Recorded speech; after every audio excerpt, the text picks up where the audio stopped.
What can we learn from our search for a bishop? I'm BJ. Thanks for joining me today.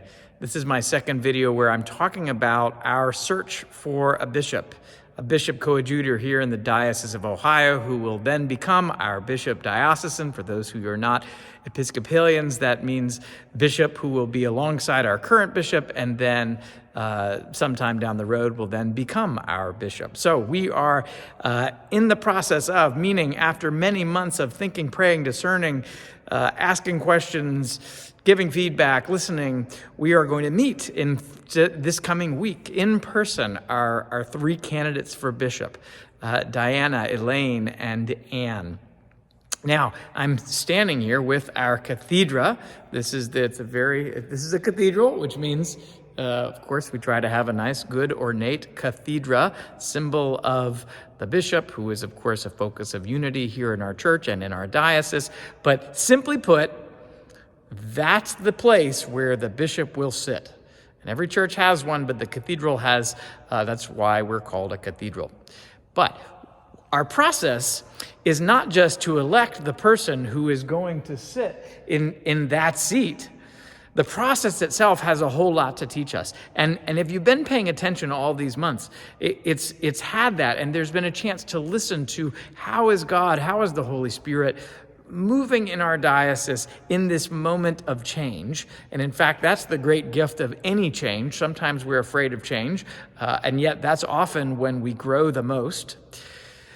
So what might the Holy Spirit want to teach us in the process? Now, I have no idea what the answer to that question is, but what we're going to be doing when we're meeting the candidates, when we're meeting these three priests who have discerned a call to be a part of this process, yes, we're trying to decide who we want to elect to then become our bishop. But I would suggest that there's a lot that's going to be going on in the coming week, and that this is truly a process that has brought three candidates, all of whom are going to add something special and sacred to this process, and each of whom has something very important to teach us about who we are as the church in Ohio in this particular moment. And though we can only elect one of them, there is something, and I want you, whether you're someone who is meeting them, you're just coming to the meet and greets, I hope you will, whether you're whether you're a lay person or a priest or a deacon,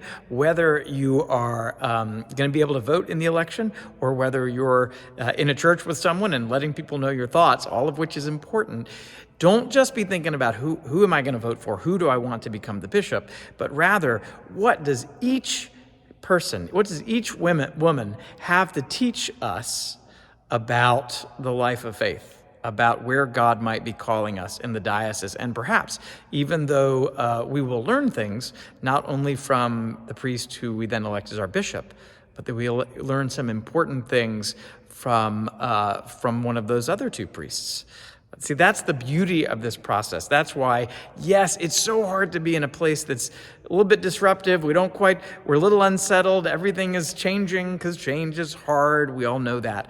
But there's such great gift in it too.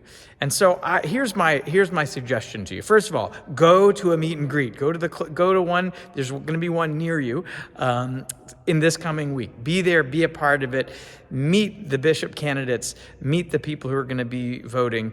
Be a part of that. But also, I would say, if you set your heart on one person in the beginning and somehow another candidate says something and that changes you and that takes you in another direction, and maybe, who knows, maybe you settle back on exactly the person you started with.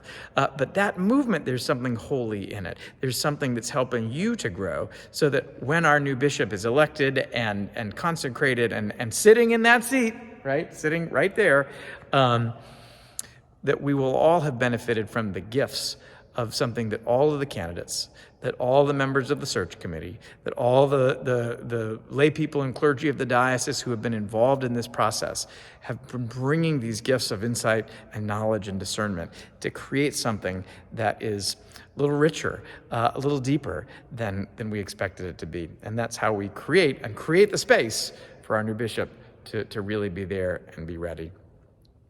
Thank you for spending a little bit of time with me. You can, I hope you'll comment. I hope you'll be in touch, send a note. You can subscribe. You can follow up with us. It's good. Thanks so much for being with us. Blessings.